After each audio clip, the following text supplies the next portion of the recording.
그럼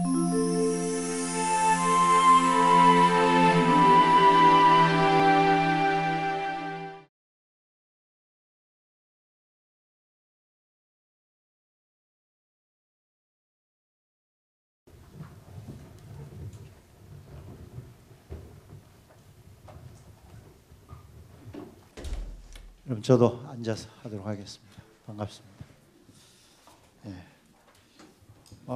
섹션 1이 아마 정치외교학적인 관점에서 남북의 문제를 이야기했다면, 오늘 섹션 2는 신학적이고 교회적인 또는 성경적 관점에서 이 남북 분단과 통일을 또 현 상황을 어떻게 바라봐야 할지를 함께 나누는 시간이 되겠습니다. 특별히 오늘 참석하신 분들을 먼저 소개하도록 하겠습니다. 여기 우리 책에 있는 대로 노영상 호남신학대학교 총장님, 박수로 주시기. 그다음에 손봉호 전 동독여자대학교 총장님 오셨습니다. 정일웅 총신대학교 총장님 오셨습니다. 우리 최갑종 백석대학교 총장님 오셨습니다. 오늘 시간이, 우리에게 주어진 시간이 1시간 반입니다. 그런데 우리가 시간을 잘 써야 효과적인 그런 섹션이 될 것 같습니다. 그래서 먼저 각 5분 내지 7분씩 발제를 준비하신 대로 하시게 될 거고, 그 다음에 제가 질문을 또 우리 오신 총장님들께 드리게 될 것입니다. 그리고 한 20분 정도는 회중 중에서 3인 정도 질문을 받도록 하겠습니다. 여기서 굉장히 중요한 것은 질문이지 자기가 발표하려고 하지 마시기 바랍니다. 그 점에 대해서 좀 명심해 주시면 감사하겠습니다. 그럼 먼저 오늘 순서지에 나온 대로 우리 한반도를 포함한 동북아 평화에 대한 성경적 고찰, 이 평화, 살롬, 하나님 주신 선물이라는 제목으로 우리 노영상 총장님께서 먼저 발제를 해주시겠습니다. 네, 반갑습니다. 오늘 또 이렇게 연세대에서 또 귀한 행사 하는데 불러주셔서 감사드립니다. 제가 오늘 아침 그 택시를 타고 왔는데 그 택시에 그 핸드폰을 놓고 내렸어요. 한 3분 후에 알았었는데 이거 잊어버렸구나 생각했습니다. 그래서 택시 내린 데를 가봤더니 그 택시 운전사가 택시를 이렇게 세워놓고 있더라고요. 그래서 제가 이거 잊어버렸으면은 오늘 상당히 힘들 뻔했습니다. 여러 가지 거기에 뭐 그 스케줄도 있고, 근데 어려울 뻔했는데, 요새 우리 그 남북한 신뢰 문제에 대해서 그 많이 얘기하는데, 아마 제가 오늘 아침에 운전사하고 저하고의 신뢰를 이렇게 쌓았던 그 시간이었다고 생각합니다. 성경에 나오는 평화의 개념은 간단히 말해서 이제 샬롬이라는 히브리어로서 우리가 대변 크게 말할 수 있습니다. 이 샬롬이라는 표현으로 성경의 평화의 개념을 설명할 수 있는데, 이 히브리어 샬롬은 보통 우리 라틴어에서 얘기하는 팍스하고는 개념이 아주 상당히 좀 다릅니다. 그래서 우리 보통 로마의 평화, 팍스 로마나 할 때 이 팍스라는 것은 전쟁이 없는 것, 전쟁이 없는 막간, 이런 것을 의미하는 것이지만, 샬롬은 그 정도의 개념이 아니고 모든 것에 있어서의 그 온전성, 온전한 관계, 조화로운 관계, 그러니까 모든 관계가 국가와 국가의 관계뿐만 아니라 인간과 인간의 관계, 또 인간과 자연의 관계, 인간과 하나님과의 관계, 또 단체와 그룹과 그룹과의 관계, 이 모든 관계에 있어서 그 온전함을 표현할 때 우리는 보통 샬롬이라고 이렇게 표현을 합니다. 대개 이제 인도어의 가운데 산티라는 말이 있는데요. 이 산티라는 말도 이 샬롬이라는 말과 비슷한 의미로 쓰이고요. 헬라어에 있는 에이레네라는 평화라는 말은 라틴어 팍스하고 더 근접성이 있는 그러한 말이라고 볼 수 있습니다. 오늘 우리가 이 한반도의 평화라든가 또 동북아의 평화를 얘기할 때 너무 팍스적인 개념으로 우리가 얘기하는 것 같아요. 우리가 이제 북한과 어떤 그 정치적이고 외교적인 관계에 있어서의 평화라든가 또 어떤 북한과 협정을 맺는 어떤 협정을 맺을 것인가 뭐 그거 가운데에 무슨 뭐 정전 협정, 평화 협정도 있을 수 있는 것이겠죠. 뭐 그런 또 우리가 정치적으로 어떻게 통일을 남북한에 이룰 것인가 이제 이런 문제로 하나의 그 좁은 개념으로 그 우리가 평화를 생각할 수 있는데요. 평화라는 것은 그렇게 좁게 정의될 수 있는 것이 아니라 남북한에 사는 사람들과 또 그 단체들과 거기 속에 있는 모든 피조물 사이에 조화로운 관계를 이루었을 때 우리는 그 평화를 성서적인 평화를 이룬다고 말할 수 있을 것 같습니다. 그래서 우리가 이러한 그 성서적인 입장에서 오늘 남북한의 평화를 생각하면서 너무 협정적이고 선언적이고 또 정치적이고 그러한 그 외교적인 입장에서 또 전쟁이 그러니까 우리가 지금 한반도 평화를 얘기하면서 어떻게 이 한반도에서 전쟁이 일어나지 않도록 할 수 있을 것인가 여기에 초점을 맞춰서 그 너무 우리가 들어가게 되면 진정한 평화 하나님의 평화를 이루는데 어려움이 있지 않나 이제 이렇게 생각됩니다. 보통 우리가 이제 그 평화를 연구하는 학자들이 소극적인 평화라는 얘기를 하고요, 적극적인 평화라는 얘기를 합니다. 이 적극적인 평화라는 것은 뭐 샬롬의 개념이라고 생각할 수 있어요. 그래서 사실 오늘 한국에 있어서 이 대한민국의 정부라든가 또 우리들의 한반도 평화에 대한 그 노력이라는 게 굉장히 소극적인 것 같아요. 소극적인 걸로 지금 가고 있습니다. 사실 우리가 평화를 위해서 노력할 수 있는 일들이 굉장히 많거든요. 남북한의 긴장 완화라든가 평화를 진작하기 위해서 할 수 있는 일은 작으나 크나 굉장히 모든 분야에 뭐 교육이면 교육 분야, 체육이면 체육 분야, 문화면 문화 분야, 또 남북한 주민들 사이의 상호 이해라든가 제가 보기에는 뭐 이게 하나의 제안이 될 수 있을지 모르겠습니다만은 하나의 그 우리 매스 미디어를 좀 남북한에 좀 개방하는 것도 상호간의 이해에 굉장히 도움이 되리라고 생각합니다. 또 그렇게 못할 일도 없으리라고 생각해요. 북한은 못할지라도 또 우리는 상당히 우위에 있는 나라로서 이제 그런 일에 있어서 더 적극적인 평화의 노력이 필요하지 않겠나 이제 이런 생각을 해봤습니다. 그래서 앞으로 좀 그런 방향에서 우리가 다각적이고 아주 다방면에 있어서의 평화에 대한 노력들이 진작돼야 되지 않는 것인가 이렇게 생각합니다. 제가 보기에는 평화협정이라든가 올해가 이제 정전 60주년을 맞이하는데 이 정전협정이 결국은 평화협정으로 가야 되는 것이죠. 정전이라는 개념도 전쟁을 중지하고 있다라는 개념입니다. 좁은 의미의 평화 개념이라면 평화협정이라는 것은 제가 보기에는 넓은 의미의 평화 개념이라고 생각합니다. 우리가 그 전쟁을 안 하는 협정 정도로서 끝나는 것이 아니라 평화라는 넓은 개념의 노력을 하나의 피스메이킹이죠. 피스키핑 정도가 아니라 피스메이킹을 하고 더 나아가서는 통일로 이렇게 진작해 하는 것이 필요한데요. 저는 이 평화협정이라든가 또 그 일종의 그 통일이라는 것이 우리의 평화에 대한 노력의 과정 중에 하나의 단계라고 생각합니다. 평화를 노력하면서 그렇게 하다 보면 우리에게 주어지는 어떤 것이지 그거를 목적으로 이렇게 해야 될 것이라고 생각하지는 않아요. 그래서 하나의 과정으로서 생각하고 그러한 과정 가운데 일종의 뭐 우리 사자성어로 얘기하면 화려한 점정이다. 우리가 용의 그림을 그릴 때 마지막으로 눈동자를 찍는 거 그런 것이 평화협정이나 통일이라고 노력하다 보면 되는 것이라고 생각합니다. 그래서 좀 우리가 포괄적인 여러 가지 좀 개성공단 얼마나 좋습니까? 너무 개성공단도 기업의 이윤이라든가 또 뭐 이게 그 국가의 어떤 경제적인 이익을 줄 것인가 이런 것에 너무 연연하지 말고 대국적인 견지에서 이렇게 좀 노력하는 그런 것이 필요하다고 생각합니다. 마지막으로 이 우리가 평화에 대한 여러 노력을 하는데 그 노력이라는 것을 해보면 해볼수록 쉬운 일은 아니라고 생각합니다. 남북에 서로 신뢰를 하고 상호 간의 그 평화적인 관계를 유지하고 통일로 이어지는 이 모든 일들이 쉬운 일은 아니라고 생각합니다.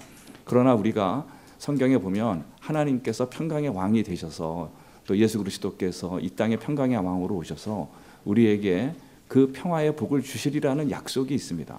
그러한 종말적인 약속이 있는데 우리에게 그러한 하나님 그 종말적인 약속을 주신 성경의 이유가 있어요. 평화의 노력이라는 것이 어렵다고 할지라도 우리의 힘으로서는 안 되지만 하나님께서 우리에게 그 일을 해주시리라고 믿으면서 종말적인 비전과 희망을 가지고 여러 가지 현실은 어렵다고 할지라도 하나하나 노력해 나갈 때 하나님께서 우리에게 더 큰 평화의 결실을 주시리라고 믿습니다. 오늘 제가 한 7분 된 것 같아서 마치도록 하겠습니다. 너무 정확하게 시간을 맞춰주셔서 감사합니다. 광주에서 여기까지 오셔서 7분 말하려고 오셨다면 뭐 셀룰라폰도 잊어먹고 정신이 없을 정도로 아무튼 감사합니다. 중요한 것은 개성공단을 대국적 견지에서 좀 바라보자. 너무 경제동물적 그런 모습으로 바라보서는 안 된다. 그런 거대한 적극적 평화를 추구하는 그런 우리 민족이 돼야 되겠다. 이런 말씀해 주신 것 같습니다. 감사합니다. 두 번째로 우리 손봉호 전 총장님께서 평화가 목적, 통일은 수단이다. 말씀해 주시겠습니다. 예, 제가 뭐 여러 가지 문제에 대해서 좀 부족하지만 특별히 통일과 관계에 대해서는 가장 무력하고 무지한 사람입니다. 그래서 끝까지 제가 안 하겠다고 그랬는데 우리 주동 교사하고 최영삼 목사님이 기어코 좀 불러가지고 하는 수 없이 앉아 있는데요. 여러분에게 뭐 도움이 되는 말씀을 하나도 할 수 있을까 지금 자신이 전혀 없습니다. 이 평화에 대해서 우리 노 총장님께서 잘 지적을 하셨는데요. 그래도 진정한 평화를 이룩하기 위해서는 그래도 우선 형식적인 마련 팍스라도 있어야 되지 않느냐. 전쟁이 계속돼 가지고는 샬롬도 이룩하지 못한다. 그러니까 우선 우리가 추구하는 것이 우선은 좀 표면적인 평화라도 소극적인 평화라도 좀 있어야 되지 않나 이제 그런 생각입니다. 그런데 참 역설적이게도 오늘날 전 세계에서 평화를 깨는 아주 큰 두 세력이 있는데 하나는 종교고 하나는 이념이라고 봅니다. 그 뒤에 무슨 종교적인 정치적인 혹은 경제적인 이해관계가 작용하는지는 몰라요. 그러나 좀 표면적으로는 전 세계에서 갈등이 일어나는 곳이라는 것이 대개 종교 때문에 일어나는 것이고 또 우리 한반도의 경우는 뭐 적어도 표면적으로는 이념이 그 원인이 되고 있는데 좀 역설적입니다. 상당히 세속화돼 가지고 이 종교의 힘도 많이 약해졌고 또 이념의 힘도 약해져야 되거든요. 사실은 뭐 인간의 이론이라는 게 제가 뭐 철학을 공부를 했습니다만 인간의 이론이라는 게 이게 굉장히 무력하고 사실 별로 대단한 게 아니거든요. 그런 것에 근거해 가지고 이렇게 서로 싸우고 갈라져 있다는 거 이게 참 역설적인 현상이 아닌가 그런 생각을 합니다. 제가 이런 이념 이야기를 하는 이유가 우리 한반도에는 뭐 물론 남과 북이 적어도 형식으로는 저 이념을 내걸고 있지만 우리 남쪽에서도 아직까지 이념에 대한 집착이 너무 강해요. 이게 또 통일에 상당한 그 방해가 되지 않나 싶습니다. 이 철학을 공부한 사람으로서는 좀 이해가 잘 안 돼요. 지금 그 이론의 시대가 훨씬 지나갔는데도 불구하고 이 정치 이론을 종교화한 것이 이념이거든요. 그 시대착오적인 이념으로 남한 사회도 이렇게 그 다른 어느 사회보다 더 갈등이 심하다는 것 이게 참 안타까운 현상인데요. 이게 우리 민족성하고 관계가 있는지 이것부터 우리가 좀 극복을 해야 되지 않나 그런 생각을 합니다. 뭐 저는 늘 주장하는 것이 뭐 간단합니다. 우리가 할 수 있는 게 뭐냐? 지금 당장 우리가 할 수 있는 게 뭐냐? 저는 뭐 인권, 북한의 인권에 대해서는 계속해서 비판하고 인권 유린을 중지하도록 압력을 넣어야 된다고 생각을 합니다. 이건 나는 뭐 특별히 남한 사람이기 때문에 그런 게 아니고 기독교인의 의무라고 생각을 해요. 인권 유린을 어떤 다른 이유로라도 그걸 갖다 과소평가하거나 그렇게 중요하지 않다고 생각하는 것은 저는 기독교적으로는 아니라고 생각합니다. 이게 심지어 통일에 방해가 되더라도 저는 북한 인권에 대해서는 비판을 해야 된다고 생각합니다. 이게 하지 않는 것은 기독교적인 원칙에 어긋난다 그렇게 주장합니다. 또 다른 한편으로는 북한의 그 굶주린 사람에게는 먹여야 된다. 그것도 나는 인권이라고 생각합니다. 먹을 수 있는 권리는 어떤 의미에서는 다른 권리 못지않게 중요하고 더 기본적이 아니겠는가. 우선 뭐 생존을 해야 다른 뭐 권리를 이야기할 수 있지 않겠는가. 그래서 우리는 하여튼 모든 수단을 다 동원을 해가지고 북한 주민을 도와야 된다. 적어도 먹을 수 있도록 해야 된다. 그 두 주장을 꾸준하게 해왔습니다. 그리고 저는 이것이 서로 모순된다고 생각하지 않습니다. 둘 다 기독교적 원칙에서 이걸 할 수가 있다 이렇게 주장하고요.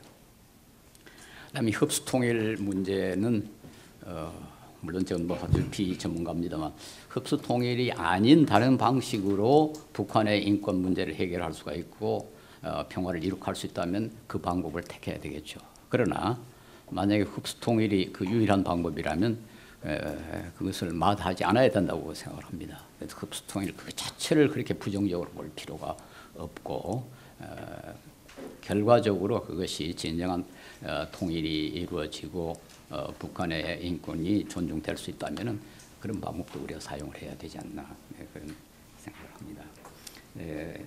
그리고 남한이 모든 것을 다 양보하되 적어도 이 자유민주주의는 양보해서는 안 된다. 저는 그런 좀 보수적인 입장을 취합니다. 이거 포기하고는 무엇을 위한 통일을 우리가 하겠다는 거냐? 물론 뭐 지금과 같은 이 지금의 우리의 상태와 같은 이 정도보다는 좀 더 나아간 제가 뭐 여기 복지 민주주의라고 그랬습니다만은 평등이 지금보다는 좀 더 이룩된 그런 우리 사회를 추구해야 되지 않나 싶지만은 그러나 자유를 포기한 통일은 저는 그 통일 그 자체가 우상이 되어 버린다. 통일은 어디까지는 수단이지 그것이 목적이 돼서는 안 된다 이렇게 생각합니다. 결국 그 진정한 평화, 즉 모든 사람이 그래도 기본적인 인권을 누리고 어느 정도 평등한 가치의 평등을 누릴 수 있는 그런 상황이라야 그게 통일할 가치가 있지. 통일 그 자체가 그렇게 중요한 것은 아니지 않느냐 그런 주장을 합니다. 그리고 마지막으로 우리가 통일을 위해서 적어도 기독교가 노력을 하려면은 우리가 이 통일을 추구할 그 가치를 좀 자격을 갖춰야 되지 않나. 우리 자체 내에도 지금 통일을 이룩하지 못하는 기독교도 기독교에도 통일이 이룩되어 있지 않고 기독교계 안에도 평화가 지금 존재하지 않은 이런 상황에서 우리가 이 자격이 있나 통일을 논할 자격이 있나 그런 생각을 해요. 이 말은 통일에 대해서 우리가 논하지 말자는 것이 아니라 우리 자체의 통일과 평화부터 뭐 좀 강조를 좀 하자. 우리가 너무 진정한 준비를 하고 있지 않다 하는 것을 좀 강조하고 싶어하고요. 특별히 우리 한국 사회의 윤리, 저는 뭐 윤리 운동을 하는 사람입니다만 윤리라는 것이 별게 아니고 사람이 사람에게 해를 끼치지 않는 게 윤리거든요. 그런데 지금 우리 윤리 수준이 형편없습니다. 뭐 세계에서 아주 후진국 수준에 와 있는데 이건 사람이 사람에게 못된 짓을 해가지고 해를 끼치는 정도가 아주 심하다는 그런 것인데 말이죠. 이런 상태에서 우리가 과연 통일이 됐을 때 북한 주민들에게 얼마나 큰 도움을 줄 수 있을까? 우리 사회의 윤리 수준이라도 어느 정도는 좀 갖춰야 되지 않나? 그것부터 우리 교회가 좀 강조를 하자. 그걸 강조하고 있습니다. 다시 말씀드립니다만 이건 우리 통일 문제는 좀 뒤로 밀어놓고 우리 자체 문제부터 먼저 해결하자는 말이 아니라 통일을 이룩하기 위해서 이 문제조차도 우리가 좀 더 강조하자. 그런 의미에서 이것을 말씀드렸습니다. 감사합니다. 네, 감사합니다. 종교가 이념이 평화를 깨뜨리는 이 시대의 문제하다. 통일을 추구해야 할 자격을 한국 교회가 먼저 좀 갖춰야 되지 않느냐. 기독교의 분열, 기독교의 싸움, 교회의 싸움, 비윤리적인 행태들이 난무한 한국 교회가 과연 통일을 어떻게 말할 수 있을까 이런 고민을 하시면서 말씀을 하셨습니다. 평화가 목적이고 통일은 하나의 수단이다. 참으로 귀한 말씀 감사합니다. 예. 그리고 계속해서 정일홍 총장님, 총신대 정일홍 총장님께서 한반도를 포함한 동북아 평화에 대한 성경적 고찰에 대해서 말씀하시겠습니다.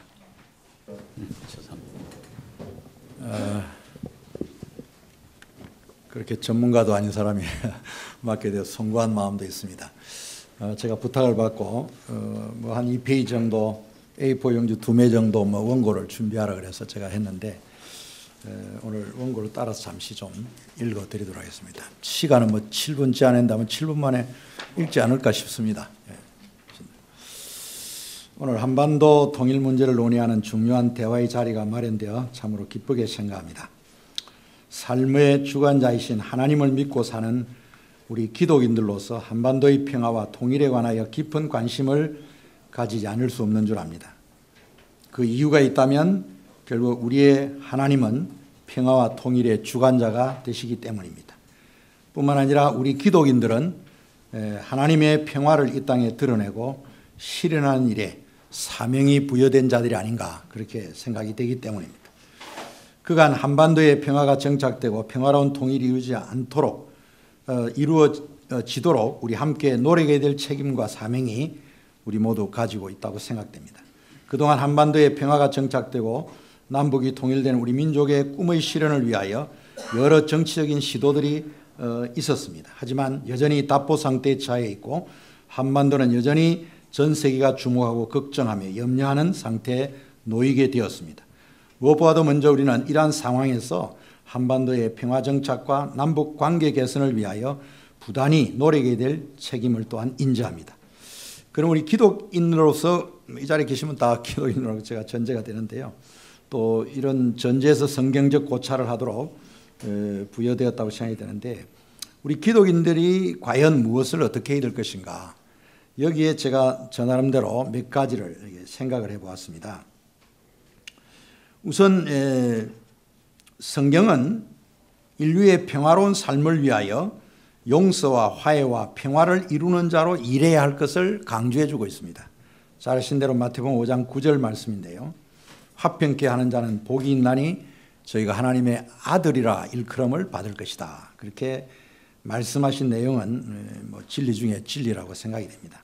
하나님이 그의 아들을 통하여 인간과 화해하시는 분심을 알고 모든 인류는 하나님과 먼저 화해해야 하고 나아가서 인간과 인간 사이의 용서와 화해와 평화가 이루어져서 인간의 삶이 평화롭게 되기를 바라는 것이 성경의 뜻이라는 것을 인지할 필요가 있습니다. 그러한 가치들의 실현을 위한 노력에 우리 모두 헌신해야 할 것입니다. 특별히 남북한 문제에 있어서도 그렇습니다. 기독교적인 시각은 용서와 화해와 평화가 정치적으로 실현되도록 힘써야 합니다. 그동안 남북은 정치적으로 여러 차례 화해와 평화를 시도했던 것으로 알고 있습니다. 하지만 아직도 그 어떠한 바람직한 평화의 모습을 만들어내지 못하고 있습니다. 남북의 정상들이 지금까지 시도했던 한반도의 평화를 위한 6차례의 합의 내용에서도 잘 드러나고 있는 것처럼 합의만 해놓고 이행하지 않는 문제가 있습니다. 어떻게 했든 지난번 평통기원에서 평화통일기독교연합연대에서 현 정부에서 6대 합의서 이행을 촉구한 기자회견이 있었던 것으로 압니다. 그러한 모습도 하나의 평화를 염원하는 우리 민족의 마음을 대변해 준 노력일 것입니다. 이러한 남북 합의서의 내용의 불이행은 어느 쪽에도 책임이 더한지는 잘 분별하기 힘듭니다. 서로 불신하고 있는 모습이 분명한 것 같습니다. 그 때문에 박근혜 정부가 현재 추진하고 있는 신뢰 프로세스의 정책은 합당한 것으로 인식이 되고 이제부터라도 하나하나씩 합의한 내용을 이행할 때 상호 정부 간 신뢰가 쌓여질 것이고 그러한 신뢰의 토대 위에서 남북 교류가 하나씩 이행되어야 할 것으로 여겨집니다. 금강산 관광이나 개성 관광이나 또는 나아가서 개성 산업단지 운영 등은 그러한 신뢰의 토대 없이 전적으로 경제적인 타산에 의하여 비즈니스적 차원에서 추진된 일이었기 때문에 이 일은 언제든지 불리하다고 생각하면 제한되거나 철수하는 그런 후퇴의 모습을 보게 됩니다. 그러므로 지금부터라도 서로의 불신을 뛰어넘어 튼튼한 신뢰의 토대 위에서 교류를 추진해야 할 것이고 그러한 바탕 위에서 평화가 정착되고 나아가서 통일을 꿈꾸게 하는 정책들이 펼쳐졌으면 하는 마음입니다. 네 번째는 현재 가장 심각한 문제는 북한이 언제나 위협의 도구로 사용하는 핵 문제입니다. 아이러니하게도 북한은 핵 개발만이 정권을 유지할 수 있는 최후의 수단으로 인식하고 있는 모습이고 그러한 북한의 불신과 착오가 전 세계의 염려거리가 되고 있습니다. 그 어떤 방법으로든지 우리는 북한의 핵 위협의 문제를 극복하도록 노력해야 할 것입니다. 그리고 그 일이 얼마나 어리석은 일인지 잘못된 판단인지를 깨닫게 해야 할 것입니다.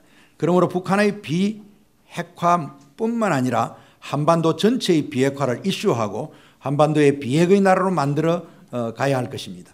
이 문제는 유엔을 비롯한 남북한과 한반도를 둘러싼 4개국, 알파 4개국의 협조하에 해결해 가야 될 과제라고 생각합니다.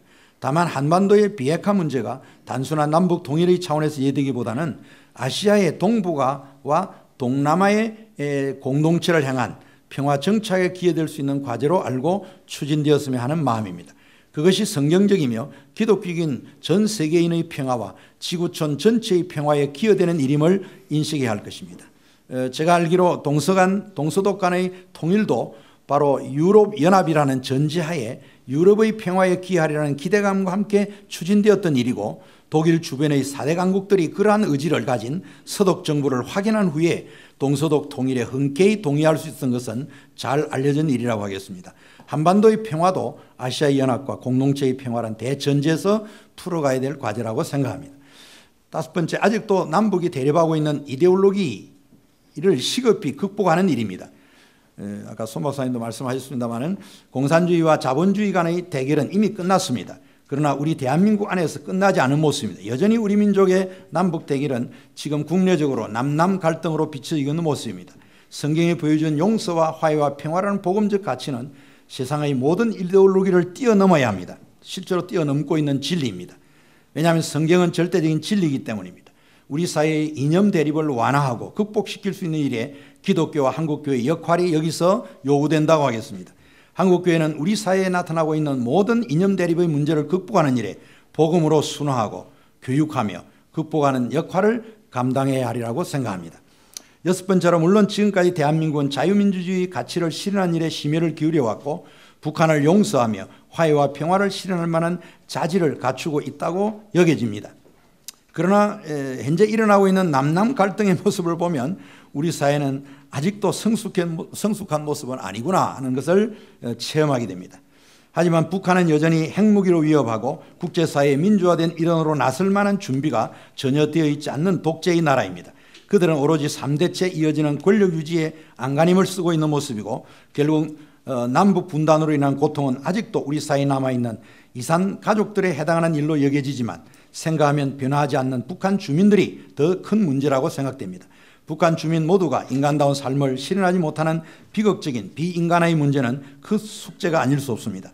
인권이 유린되고 자유가 말살된 종처럼 살아가는 북한 주민의 모습에 대하여 우리 기독인들은 공공의 책임을 인지해야 하고 그들의 고난과 고통에 대하여 자유를 달라고 우리 주님께 기도해야 될 뿐만 아니라 또한 우리 정부는 말할 것도 없고 유엔과 같은 국제적인 기구를 통하여 북한 주민들의 인권의 문제를 제기하는 기독교적인 노력이 절대적으로 요구된다고 봅니다.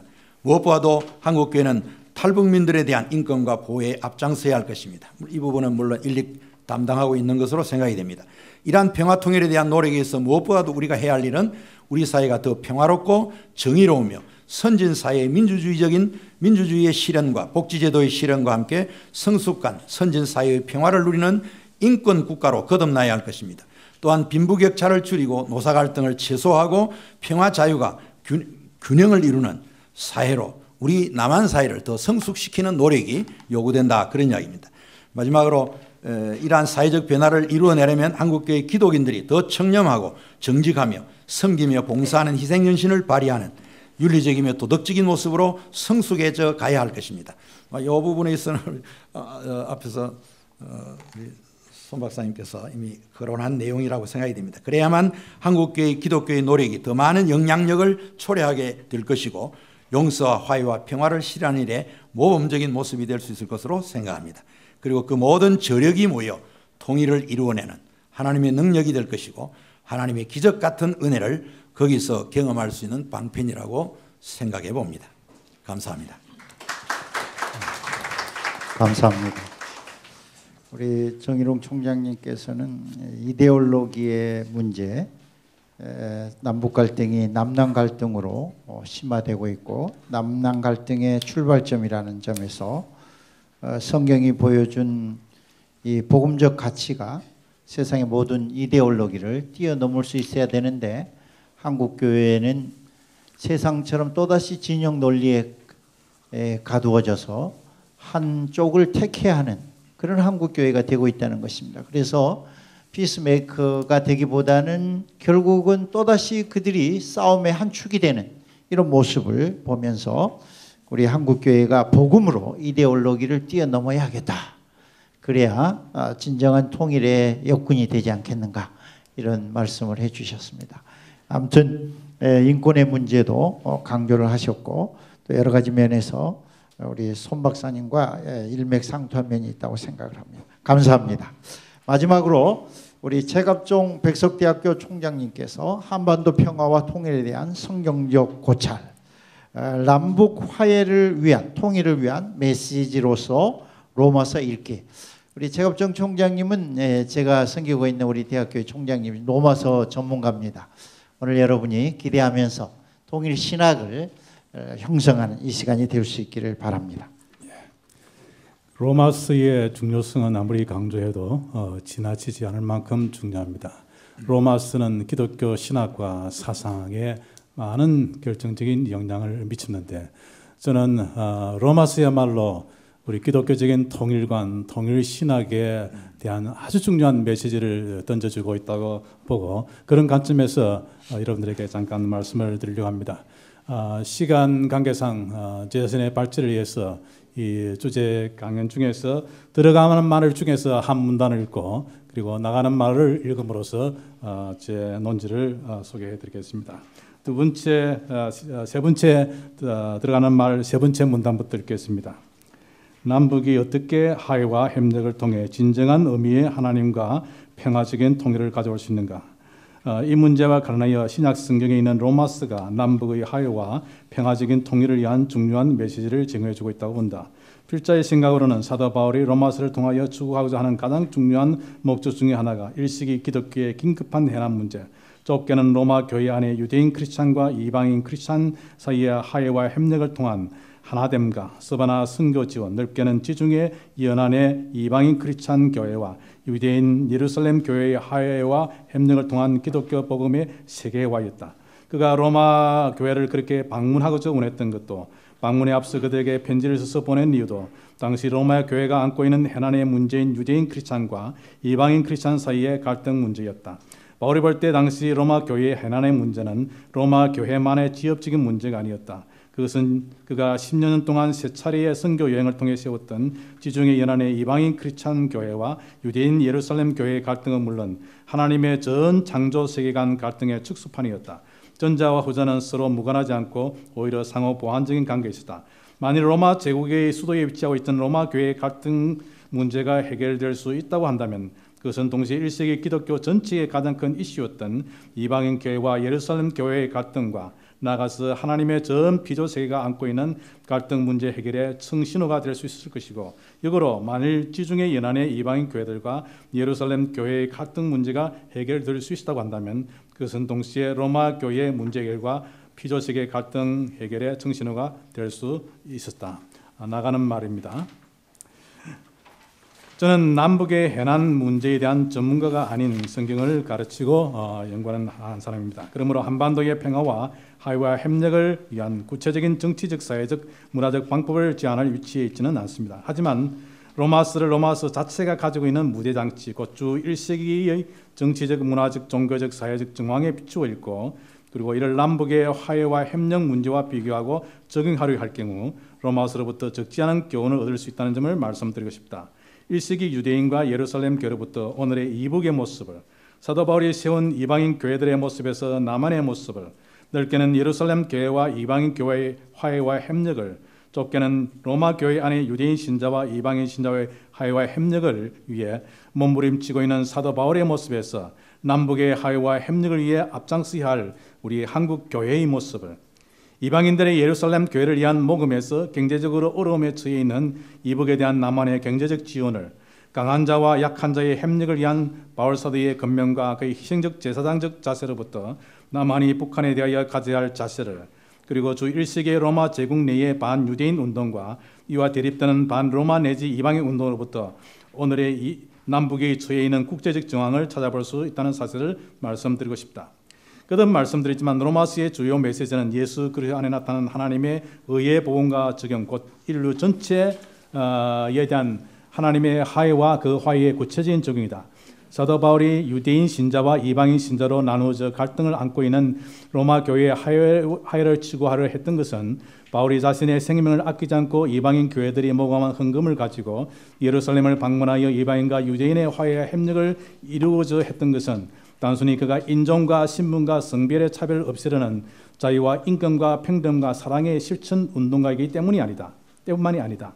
더 근본적으로 사도 바울은 넓게는 창조주 하나님과 인류와의, 좁게는 유대인과 이방인의 화해를 위한 복음의 사신으로 부름받았기 때문이다. 그는 단순히 화해의 복음을 전파하는 자로서만이 아니라 직접 그 화해의 복음의 구현을 위해 온갖 핍박과 조롱과 오해와 심지어 자신의 생명을 아끼지 않고 발로 뛰고 행동하였다. 로마서에 나타난 바울의 화해의 메시지와 이 화해의 메시지를 신하게 한 바울의 적극적인 자세는 남북한 사이의 진정한 화해와 협력을 추구하는 우리들에게 의미 있는 몇 가지 교훈을 주고 있다. 첫째, 일방적인 수직적이거나 수평적인 로마서 읽기가 아닌 양면의 장점을 활용한 통합적인 로마서 읽기가 필요한 것처럼 진보나 보수의 장점을 활용한 균형 있는 통일 신학을 가지고 있어야 한다는 것이다. 이 통일 신학은 궁극적으로 남한과 북한의 사람들이 다 같이 하나님의 형상으로 지음받은 자이며 다 같이 구원을 필요로 하는 자이며 다 같이 예수 그리스도의 십자가와 부활의 사건을 통하여 하나님의 백성이 되어야 할 자이며 다 같이 한 형제 자매로서 서로 사랑하고 서로 화해하고 서로 협력하여야 할 자이며 다 같이 세계 선교의 주역으로 봉사할 자라는 사실이 언급되어야 할 것이다. 즉 통일 신학은 성경에 입각한 창조론, 인간론, 기독론, 구원론, 성령론, 선교론, 교회론, 종론을 가지고 있어야 한다는 것이다. 둘째, 바울의 이신칭의 신학이 현장의 적용을 위한 실천 신학이었던 것처럼 통일 신학은 연구실의 신학으로 머물지 않고 남북의 진정한 화해와 협력을 실질적으로 가져오는 실천 신학으로 나가야 한다는 것이다. 말하자면 바울의 수직과 수평의 화해 신학이 유대인과 이방인, 강한 자와 약한 자의 화해와 하나됨을 위해 구체적인 방안을 제시한 것처럼 남북이 서로 화해하고 하나 되기 위한 구체적인 방안을 제시하여야 한다는 것이다. 이 구체적인 방안에는 북한에 대한 남한의 능동적이며 겸손한 자세는 물론 마치 이방 교회가 예루살렘 교회의 영적인 빚을 진 것에 대한 물질적 지원금을 마련한 것처럼 남한 교회가 초기 북한 교회로부터 영적인 빚을 졌다는 사실을 기억하면서 남한 교회가 북한을 돕기 위한 물질적 지원금을 마련한 일에 앞장을 서야 한다는 사실도 포함되어야 할 것이다. 셋째, 사도 바울 자신이 화해의 제사장과 사신이 되기에 자신의 생명을 내었고 헌금을 가지고 직접 예루살렘을 방문하였던 것처럼 통일신학자들은, 물론 우리 기독교 신자들은, 물론 한국교회 지도자들은 한민족의 사신과 제사장으로 부름받았다는 소명의식을 갖고 필요하다면 직접 이북을 방문하여 화해를 위한 제사장이 되는 행동신학자, 실천신학자가 되어야 한다는 것이다. 만일 1세기의 사도 바울이 온갖 오해와 얼음, 심지어 자신의 생명도 아끼지 않고 오직 하나님의 의의 복음의 진정한 구현인 유대인과 이방인의 진정한 화해와 협력을 위해 헌신하였던 것처럼, 그리고 그 일을 위해 화해의 메시지로서 로마서를 썼고 이방인들이 모금한 헌금을 가지고 예루살렘을 방문하였던 것처럼 이제 우리 한국교회와 지도자들이 로마서에 나타난 바울 사도의 화해의 메시지와 이를 실천하기 위한 그의 제사장 노력을 아끼지 않는다면 남북의 화해와 협력은 물론 그로 인한 남북 통일과 하나됨은 점점 가까워질 것이고 세계 선교에 기여하게 될 것입니다. 감사합니다. 우리가 한국 교회는 열심히 복음을 이야기하다가도 남북 문제를 이야기하면 이념으로 돌아갑니다. 거기엔 복음이 없습니다. 그리고 공산당, 빨갱이 뭐 이런 식으로만 이야기를 합니다.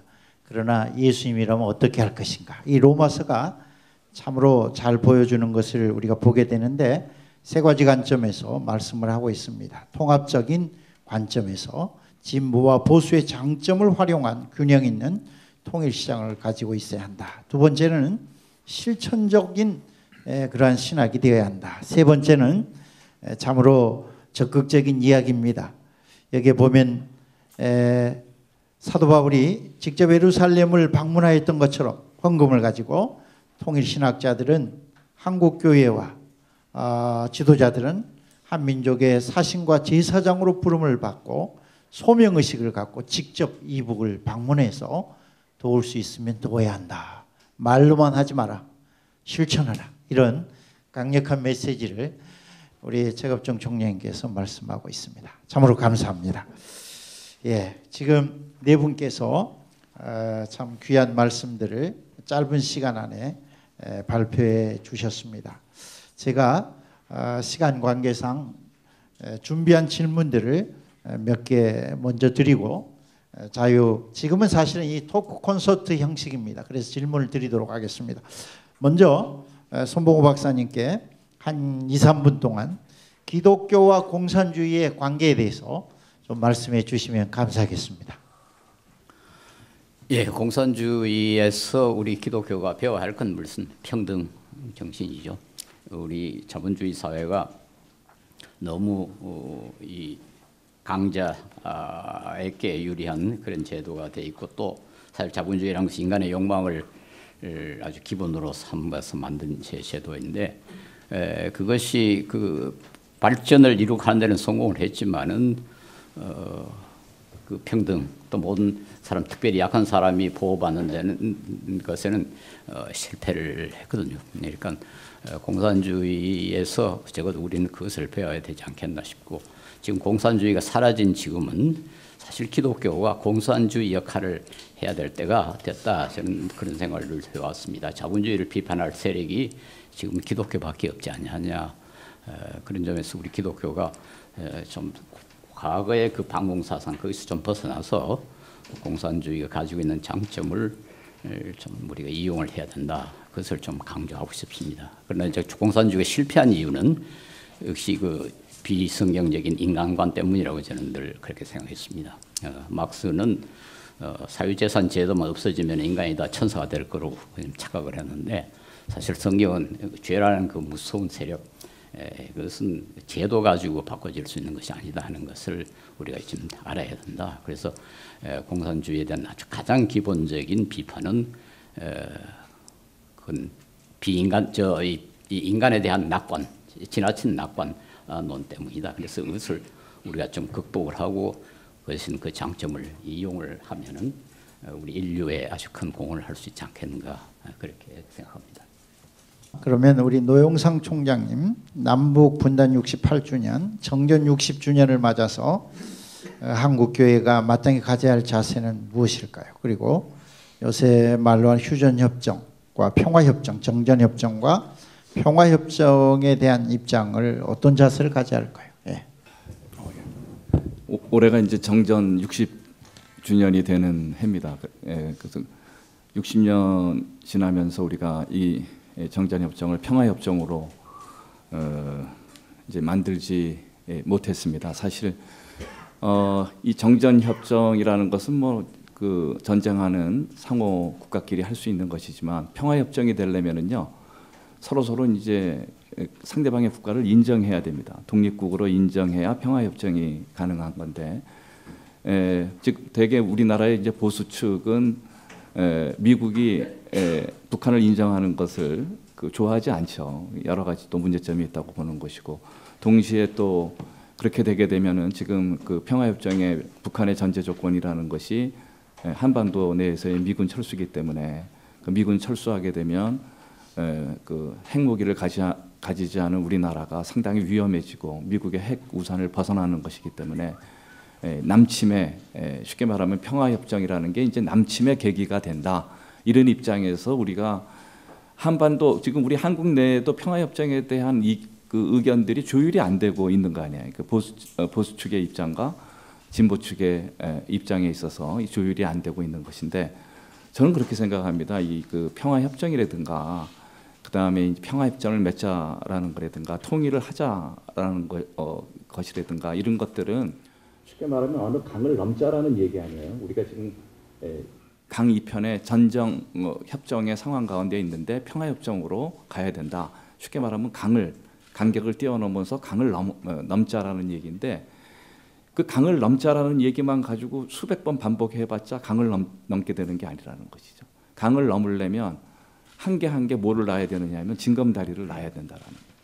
우리가 하나 징검다리를 놓는 노력은 하지 않고 매번 무슨 얘기만 하고 있느냐 하면 강을 넘자라는 얘기만 하고 있는 겁니다. 근데 제가 보기에는 그 한반도의 평화가 전착되기 위해서는요, 굉장히 다각적인 노력이 필요합니다. 통일 전도 그렇고 통일 후도 그렇고 우리가 하다못해 뭐 학자끼리도 좀 교류해야 되고 여러 가지. 그리고 또 우리가 당장 우리 손 총장님께서 얘기하신 이데올로기의 간극에 대한 극복 문제도 있는 것이고, 지금 사실은 또 보수주의자들은 우리가 어떻게 공산주의자들하고 평화협정을 맺냐, 그러니까 이데올로기의 간극이 해소가 안 돼 있는 거거든요. 그럼 거기에 뭔가 징검다리를 한 개씩 놔야 되거든. 그러니까 징검다리를 놓지 않고 건너가자, 그러니까 이게 무의미한 그 공전이 계속 되는 것입니다. 그 남한과 북한 사이에 지난 기간 동안 상당히 많은 선언을 했어요. 평화 선언을 하고 협정을 했습니다.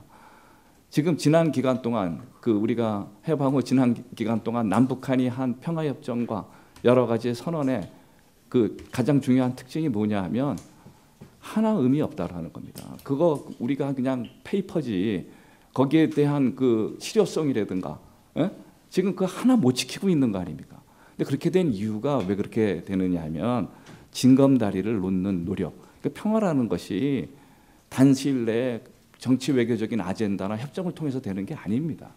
여러 가지의 다각적인 노력, 또 평화에 대한 적극적인 노력들을 통해서 하다못해 그 K-팝도 좀 북한 가서 공연을 하고 얼마나 좋습니까? 소녀시대 가서 거기도 다 자기네들도 다 보고 있다는 거 아니에요? 소녀시대 그 팬들이 북한에 많다라는 거 아닙니까? 그리고 북한에도 또 무슨 뭐 비슷한 게 요새 있다 그러더래요. 북한에 소녀시대가 또 있대요. 그럼 얼마나 뭐 촌티 나겠지만 그래도 모시고 와서 한번 박수라도 한번 치고 뭐 이런 좀 구체적이고 적극적인 평화에 대한 징검다리 놓기 운동이 있어야 된다고 생각하고요. 좀 제 말이 길어졌지만 그런 노력들이 왜 안 되느냐? 지금 우리 민족과 우리 백성들의 또는 우리 주변의 국가들의 한반도 평화에 대한 진정성이 없어요. 다 진정성에 대해서 의심하고 있습니다. 솔직히 지금 우리 주변의 국가들도 한반도의 평화를 바라는 국가가 어디 있어요? 또 우리 민족 자체도 정말 한반도가 통일되고 평화롭게 공존할 수 있는 길을 추구하고 있는 것인지에 대한 그 진정성에 대한 의심 가는 우리의 행동들이 많습니다.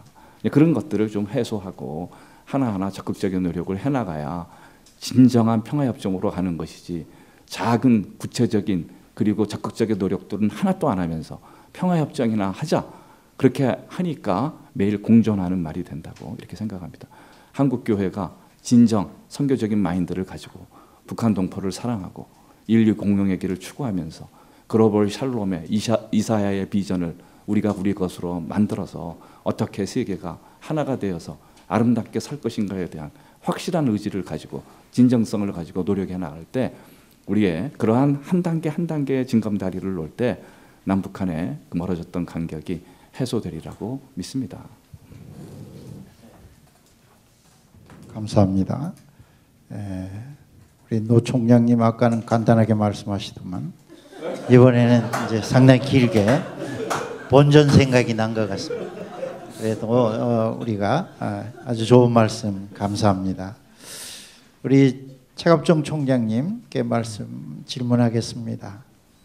로마서를 통해서 성경적 통일론을 말씀하셨는데 예수님이라면 어떻게 하실까? 저는 요한복음 4장에 보면 예수님이 사마리아로 들어가시잖아요. 제자들은 말리고 못 가게 하고 250년 동안의 전통을 깨뜨리면서 예수님이 가셔서 사마리아를 주께로 인도하는 그 놀라운, 그래서 저는 북한은 21세기 사마리아다 이런 말을 하기도 합니다. 그런 관점에 조금 쉽게 예수님이라면 이 남북 분단의 문제, 북한을 어떻게 하실까? 우리 최갑종 총장님 한번 말씀해 보시죠. 이 문제와 관련해서 저도 그 중에 한 사람입니다만은 이 보수주의 교회, 보수주의 또 신학자, 목회자, 이 크리스찬들은 그 예수님께서 말씀하신 그 생명 혹은 하나님의 나라를 지나칠 정도로 수직적으로, 그러니까 하나님의 나라는 죽어서 예수 믿고 죽어서 가는 저 하늘나라로, 또 예수님 말씀하신 요한복음서에 특별히 말씀하신 생명은 그야말로 죽어서 누리는 영생, 영혼 구원, 자 이런 식으로 많이 이제 생각하고, 반면에 이제 보수주의, 진보주의 이제 교회 이제 신학자들은 예수님께서 말씀하신 이 하나님의 나라를 이 땅에서 이루어갈 이제 인권적인 또 남녀 평등의 문제, 혹은 또한 이제 생태 자연과의 이 샬롬 문제, 혹은 또 생명에 대한 문제도 주로 생태학적으로 이 세상에서 우리가 가지는 그면에 해서 아주 첨예하게 대립되어 있어요. 저는 예수님이라 하면은 이 문제에 대해서 어떻게 이해하고 있을까? 예수님은 양면을 다 말씀하고 예수님의 메시지는 양면을 다 포함하고 있습니다. 예수님께서 말씀하신 하나님의 나라는 이 땅에서 이루어지는 샬롬을 포함하고 있고, 단순하게 인간 간의 관계뿐만 아니라 심지어 동식물과 자연세계, 이 피조물과의 관계까지도 포함하는 상당히 우주적이고 전인적입니다. 동시에 예수님께서 말씀하신 생명도 마찬가지예요. 단순하게 영혼뿐만 아니라 우리 모든 삶의 저변에서 누리는, 심지어 자연 피조물의 회복까지도 포함하는 그런 생명을, 생태학적인 생명의 의미를 다 이야기하고 있음에도 불구하고 이제 이 한국에 이 첨예하게 양분되어 있는데, 저는 우리 동일 기독교적인 이런 의미에서 지금 뭐 여기 이제 신학적으로 좀 열려져 있고 또 열린 보수 다 같이 있습니다만은, 이 부분에 대해서 이제는 진보 보수를 떠나서 과연 예수님이라고 한다면은 성경이 무엇을 말하느냐, 그런 점에 본다면은 예수님께서 남북 간의 이 관계의 문제에 대해서는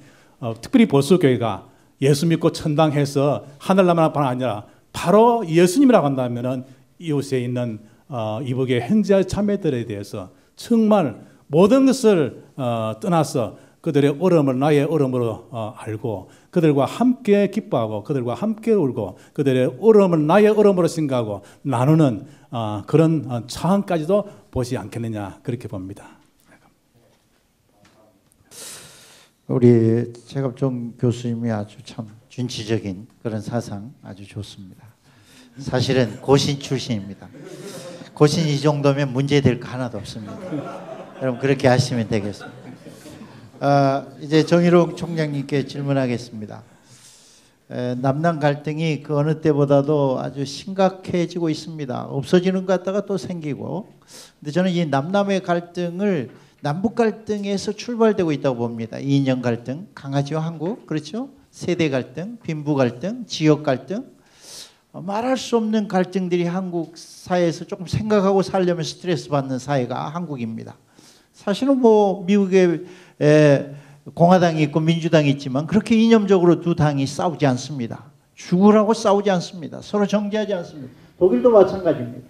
근데 한국은 이 남남 갈등의 문제가 남북 갈등이 출발하고 있다 생각이 되는데, 혹시 이 점에 대해서 우리 총장님 발표에서도 언급을 했습니다마는 어떻게 생각하시는지 좀 말씀해 주시기 바랍니다. 우리 대한민국의 역대 정권들이 정말 그 이념대로 자유민주주의 국가를 지향했던 그 이념대로 경제적인 측면의 자본주의를 이렇게 발전시키고 또 국가 발전을 계속 이어왔더랬으면, 그 국가의 통치 이념이 일관되게 오늘날까지 왔더랬으면 이 시점에는 독일처럼 동서독 갈등처럼 우리가 승자가 분명히 되지 않았겠나, 이런 생각을 해보는데, 우리 역사가 참 불행하게도 뭐 이렇게 표현을 하면 좀 심하게 될지는 모르겠습니다만은 북한을 독재주의라고 말하는 것처럼 우리 남한도 독재주의가 왔다 갔다 하다 보니까 결국은 우리 안에 불신이 생기고 우리 안에 이념의 갈등들의 고민들이 생기지 않았나, 그렇게 봅니다. 그것이 이제 오늘날에 와서 통일의 문제를 이야기하고 화해의 문제를 이야기할 때 통일성이 우리 남한 자체에 생기지 않는 고민을 우리 자체가 갖지 않았나, 저는 그렇게 보고 싶습니다. 그러나 그럼에도 불구하고 지금 정권이라도 아니면 앞으로 얼마가 걸릴지 모르지만은 정말 우리 남한 사회가 정치 이념적으로 우리 사회를 앞으로 어떻게 이끌어갈 것인가 하는 초기 건국대의 자유민주주의를 지향하는, 그리고 오늘날 뭐 자본주의는 고전적 자본주의고 공산주의가 이미 힘을 잃어버린 이 상황에서는 아까 손 박사님께서는 기독교가 나서서 공산주의를 대변해야 되는 그 말이 무슨 말인지 청중들이 다 이해하시는지 모르지만은 저는 충분히 이해를 하고 그 역할을 우리 기독교가 해줘야 된다는, 공산당이 되라는 말이 아니라 정말 대변해 줄 정도로 중립적으로 보아서 계몽해야 되는, 그리고 이데올로기의 대립을 뛰어넘는 노력을 우리 기독교가 해줘야 되지 않느냐 하는 그런 뜻에서 말씀하신 걸로 제가 봤고요. 또 우리 남남 갈등의 문제는 실제로 그런 우리의 역사적 우리의 역대 정권들의 왔다 갔다 하는 이념의 어떤 일관성이 없는 이것 때문에 결국은 이런 문제가 저는 파생되었다고 보는데, 지금이라도 그런 종북적인 이런 표현을 써서 미안합니다만은, 또는 뭐 북한 오히려 이념을 더 옹호하는 그런 이야기를 우리는 그리스도의 복음적 차원에서 충분히 소화하고, 역시 우리 사회의 가난한 자, 우리 사회에 우리 남한에 소위 경제적으로 부흥했다 그러고 10대 경제 대국이니 우리의 음식 문화가 발전하고 우리 문화가 발전하고 여러 가지 했지만은 그 모든 것들을 바르게 주시하면서 우리 사회에 소외된 것들을 극복해 가는 노력을 하면서 북한 공산주의 이데올로기는 우리가 결코 우리와는 하나가 되지 못하는 어려움이 있다는, 그것을 계속 지향해 가는 그런 정권의 책임이 저는 있다고 봅니다. 정부의 책임. 그런 관계 속에서 우리 교회의 노력, 복음의 관점에서 양 이데올로기를 이야기하고, 또 아까 송 목사님 이야기하신 것처럼 우리 교회가 이 사회에 소외된 자들을 커버해 줄 수 있는 그런 여력을 보일 때에 우리 대한민국의 입장이 바르게 가지 않을까, 또 남남 갈등에 지금 일어나고 있는 문제들이 저는 극복되지 않을까, 그런 기대를 해보게 됩니다. 그 정도 말씀드리죠. 예, 감사합니다. 어려운 말씀을 조심스럽게 하신 것 같습니다.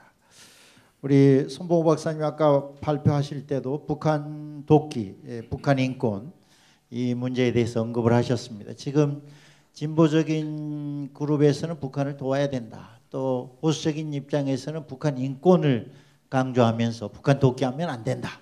이렇게 좀 나누어 있는 것 같습니다. 아까도 언급하셨지만 이에 대해서 조금 더 시간을 갖고 말씀해 주시면 감사하겠습니다. 예, 우리가 그 통일이 되면은 누구에게 가장 이익이 되겠는가? 또 통일이 안 됐을 때 누가 제일 고통을 당하고 있는가? 이걸 우리가 한번 따져보면 말이죠. 결국 여러 사람이 다 손해를 보고 고통을 당하겠지만 가장 고통을 당하는 사람들이 북한 주민들입니다. 북한 정권은 물론 그 사람들은 어떤 면에서는 좀 잘 살지만은 북한 주민들이 제일 고통을 당하는데, 이건 일반적인 관점에서 그리고 우리 기독교적 관점에서도 이 통일을 추구해야 할 가장 중요한 이유입니다. 제일 고통당하는 사람들, 제일 불리한 위치에 있는 사람들의 지위를 향상시키는 것이 우리 기독교의 정의거든요. 그러니까 참 정의로운 평화, 그게 진정한 평화라고 할 수 있다면은 우리가 평화를 추구한다는 것은 아주 구체적으로는 북한 주민들이 인간 대접을 받고 생존할 수 있어야 한다.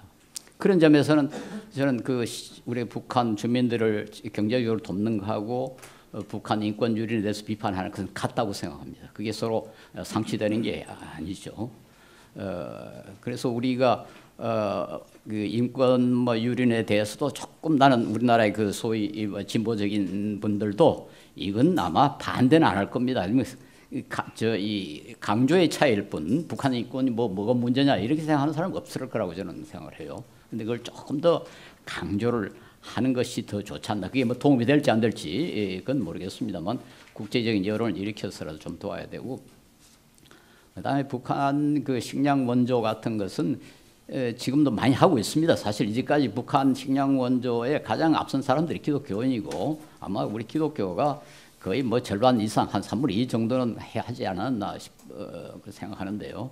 그분들에 대해서 참 감사하게 생각하고, 근데 지금보다는 조금 더 적극적으로 해야 된다고 생각합니다.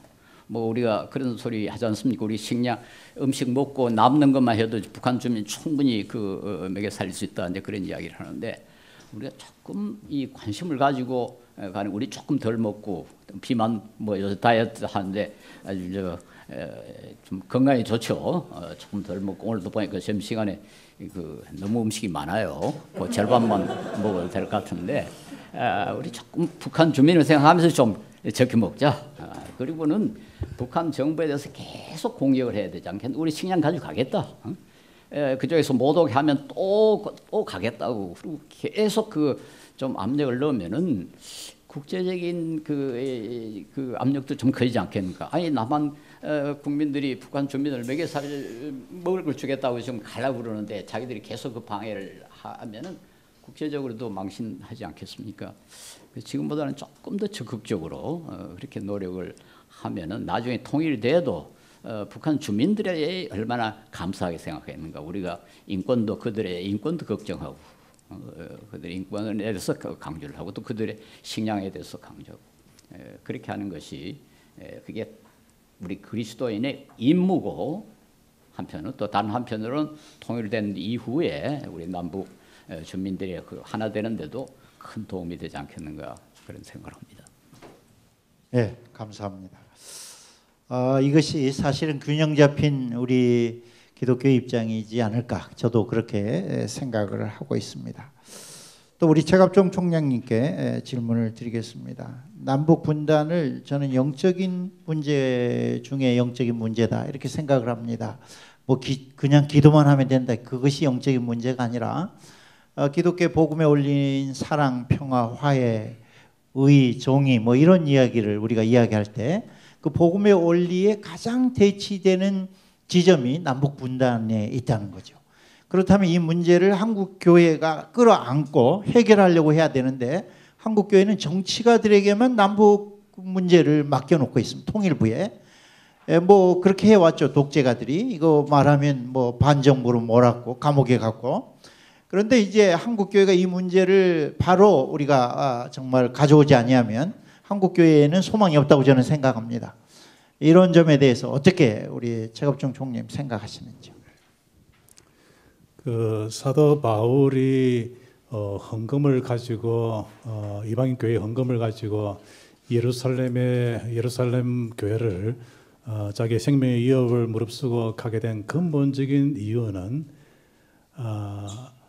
사람들은 이방인과 유대인을 서로 나누었지만은 하나님은 그의 언약 속에서 유대인과 이방인이 다 하나가 되고 하나님의 그 언약 속에 포함되어 있기 때문에 그리고 그 하나님의 언약이 예수 그리스도를 통해서 역사 안에 이미 구체적으로 실현되어졌기 때문에 그가 하나님의 언약을 바로 이해하고 예수님의 십자가를 바로 이해하는 이상에는 설사 인간적으로 볼 때 절망적이라 할지라도 하나님께서 원하시기 때문에 그 일을 위해서 목숨을 바쳐서 갔는데 그러나 결과적으로 본다고 한다면은 유대인과 이방인이 교회사적으로 하나가 되지 못했었어요. 결과적으로 쓰고 역사를 본다 한다면은 계속해서 유대인과 이방인의 갈등이 있었고 마침내 20세기 이제 초엽에서는 히틀러가 유대인을 600만 명을 학살할 때에 세계 기독교가 이 부분에 침묵을 했어요.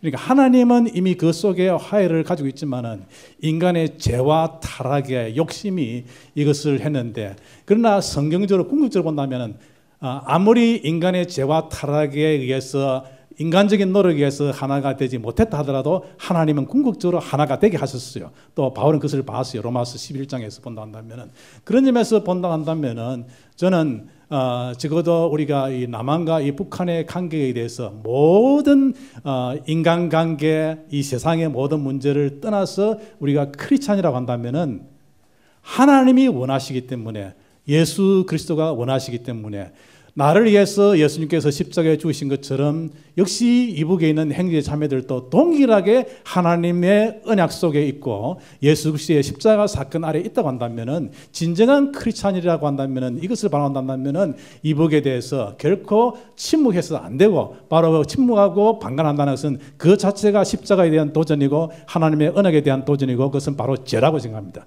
특별히 이 부분에 있어서 이 한국의 교회들이 이 문제에 좀 심각하게 성경을 바로 알고 십자가를 바로 이해한다 한다면 이 부분에 좀 더 적극적인 자세를 가져야 되지 않을까, 그렇게 생각합니다. 예, 감사합니다. 우리 노영상 총장님 마지막 질문하겠습니다. 우리 아까 홍현익 박사께서 개성공단이 10개 정도만 되면 평화통일은 올 것이다, 이런 이야기를 했습니다. 그런데 1개도 잘 하지 못하고 있습니다. 또 폐쇄할 것 같이 이렇게 한다, 그렇게 이야기를 합니다. 그 점에 대해서 좀 적극적으로 이야기해 주시기 바랍니다. 홍 박사님도 얘기했지만 개성공단 같은 것에 대한 운영은 우리 한국에도 경제적으로 많이 이익이 된다고 생각합니다. 한국의 자본과 기술력, 또 북한의 노동력이 합해지면 굉장히 이상적인 결합이 되는 것이거든요. 그래서 우리 자체 내 그 경제적인 또 기업의 이익도 도모하는 일이 될 것이라고 생각합니다. 그러나 이 개성공단의 문제는 또 기업의 이익만 가지고는 또 생각할 수 있는 문제는 아니잖아요. 보다 폭넓은 의미가 담겨져 있는 이제 그러한 거라고 생각하는데, 제가 이게 뭐 비근한 예가 될지 모르겠지만 이건 산업이 이제 솔로몬 제도에 가서 그 벌목을 했잖아요. 그래서 이제 목재를 팔았는데, 이건 산업이 솔로몬 제도에 가서 목재를 벌목하면서 벌목한 만큼 또 심어줬다 그러는 거 아니에요. 심어주고 또 그들의 교육과 또 의료와 문화 사업을 위해서 많은 돈도 투자하고, 그렇게 해서 노력했더니 차기 다음번 벌목에 대한 벌채권을 그 여러 기업들에게 나눠줄 때 솔로몬 제도가 그 벌목권을 이건산업에게 다 몰아줬다는 거예요. 그러니까 우리가 너무 오늘의 국제관계에 있어서 또는 기업을 운영하는 데 있어서 자국의 이익과 기업의 이익에 너무 충실하다 보면은요, 더 큰 것을 그르칠 수가 있다고 생각합니다. 그렇기 때문에 이 개성공단의 문제도 기업의 이익도 중요하고 국가의 경제적인 논리도 중요하지만, 크게 보고 더 중요한 것은요, 특히 기독교인으로서는 기독교인의 사명이 뭡니까? 인류 공영과 세계의 샬롬을 심는 것을 하나의 미션으로 생각하고 사는 사람들 아닙니까? 그렇기 때문에 우리가 개성공단 같은 데 진출할 때에는 그 개성공단에 진출한 기업이 어떻게 북한의 주민을 행복하게 하고 또 그 북한의 그 이라는 나라의 하나님의 샬롬을 이렇게 그 확대해 나갈 수 있는 것인가, 이런 데 더 중점을 하면서 너무 그 이렇게 기업 논리로 가지 말고 그렇게 하다 보면 하나하나 그 좋은 결과가 있으리라고 생각합니다. 아까 우리 그 사회자님께서 멀리서 와서 7분밖에 안 했다 그래가지고 조금 길게 했더니 뭐라 그래서 오늘은 이 정도 해야 될 것 같이. 예, 감사합니다. 우리 마지막, 제가 계산을 잘못해가지고 정일홍 총장님 마지막 질문 하나 하고 우리 플로우의 질문을 받도록 하겠습니다. 독일 통일에서 개신교의 역할은 굉장히 컸습니다. 그래서 일반 사학자들도 조용한 개신교 혁명이다, 독일 통일을 그렇게 평하기도 합니다. 사실은 45년 분단 동안, 동서독 분단 동안 서독교회는 한 번도 중단하지 않고 동독을 도왔습니다. 이에 대해서 많은 반대가 있었습니다, 한국처럼. 그런데 결국은 그러한 사랑이 동독이 스스로 서독에게 와서 하나 되겠다고 하는 그런 결과를 가져왔다는 것입니다.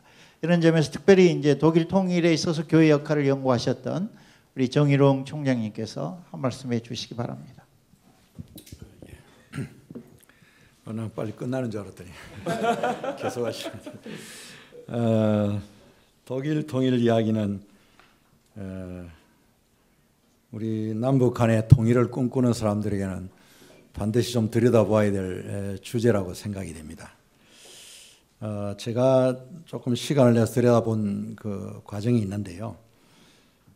아까 북한을 도읍자라고 하는 부분에 있어서 역시 소 목사님 대답 주셨는데요. 이제 독일은 우리나라 상황은 좀 달랐던 것 같아요. 동독은 서로 이데올로기적으로 나누어졌지만은 사실은 국민의 95%가 크리스찬이었습니다. 그래서 동독 공산당이 국민의 95%가 기독교인인데 그걸 다스리기가 매우 힘들었어요. 그래서 기독교를 다스리려고 표면상으로는 종교의 자유를 허용하겠다. 그러나 안으로는 기독교 말살 운동을 했습니다. 그래서 종교행위는 주일날 기존 교회 안에서만 예배하도록 허용하고 밖으로 나와서는 일체 복음을 전하는 일을 금지시키고 그리고 예배 시에 헌금을 못하게 했습니다. 동독 크리스찬들은 헌금하는 걸 잊어버렸어요. 그리고 정부가 생활비 주는 것으로 그렇게 했고 이제 실제로는 생활비 목사들에게는 주지 않았습니다. 그래서 독일 교회가 알아보니까 1949년에 국가로 양국가로 성립이 됐고 2차 대전이 45년에 끝났지만은 독일 교회가 언제 나누어졌느냐니까 동서독 교회가 그 전까지는 나누어지지 않았어요.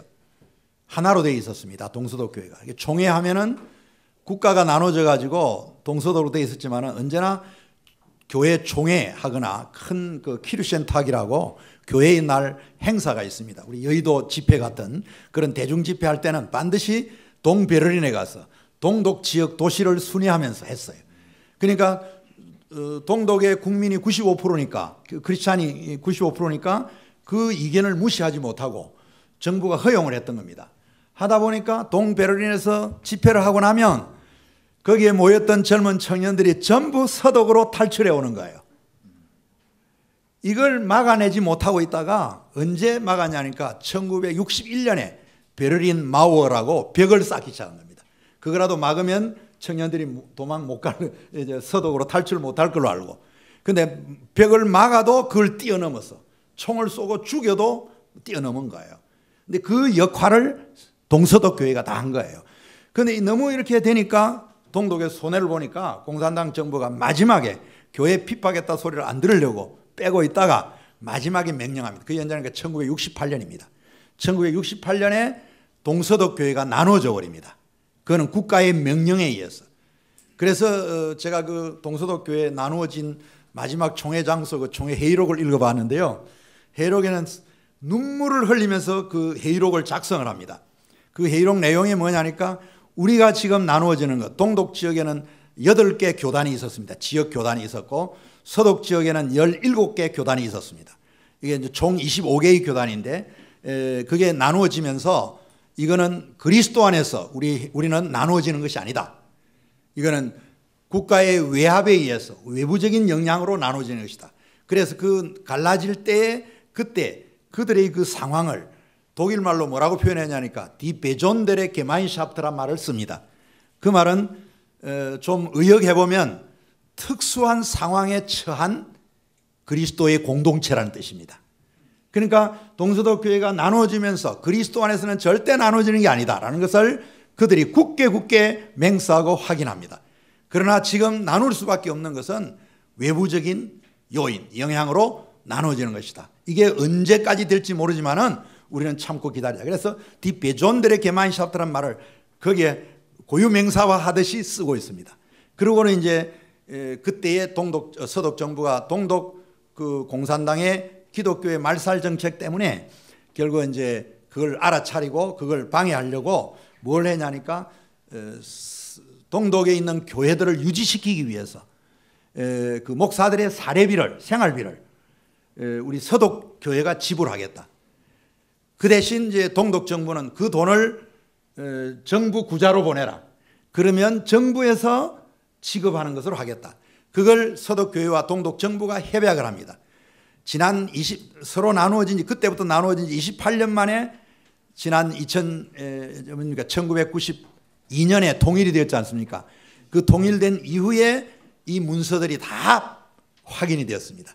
그 전까지 이제 어떻게 했냐니까 동독 정부가 예를 들면 독일 돈 100마르크를 동독에 보내면 정부에 보내면 그때 환율이 600대 1이었습니다. 동독 환율이 6대 1로 6배 많았습니다. 그래서 동독 정부가 서독 돈을 받아가지고 그 돈 가운데서 동독 돈 500마르크는 정부가 꿀꺽하고 동독 돈 100마르크만 지급을 한 거예요. 그래서 동독에 있는 목사들이 생활이 되지 않아가지고 거리의 노동자로 주일날은 예배 설교자로 성도들을 돌보면서 잔디 깎고 건축 공사장에 일하고 비참한 생활을 했습니다. 제가 그때가 유학하던 시절이었는데요. 제가 듣기로 동독의 목사 한 분은 분신 자살했습니다. 생활이 안 될 뿐만 아니라 공산당의 간섭과 압력이 너무 강해가지고 그 분신 자살 사건도 있었고요. 그래서 이제 동독 정부가 너무 이제 이렇게 압력을 가했는데 서독 교회가 그 사실을 다 알면서도 한 번도 클레임을 하지 않았습니다. 통일될 때까지. 동독 정부가 그 돈을 다 착취하고 있는 걸 알면서도 클레임하지 않았다는 겁니다. 그래서 저는 거기서 굉장히 많은 인사이트를 얻었고요. 한국교회에 참 제안하고 싶은데 지금 우리 한국교회의 역할이 뭐냐면은 저는 이렇게 생각합니다. 서독교회가 또는 독일교회가 그와 같은 일을 할 수 있었던 게 뭐냐면 교회가 하나로 연대했다는 사실입니다. 하나로 연합했다는 사실입니다. 독일교회는 잘 아시는 것처럼 원래 루터파 종교개혁 전통을 따르면 루터파 교회가 제일 많고 그 다음에 칼빈주의 사상을 따르는 개혁파 교회가 세 지역의 교단을 갖고 있습니다. 이렇게 이제 숫자는 적습니다. 그렇지만은 19세기 초엽에 그때 당시 독일 이름이 프러시아 왕국이었습니다.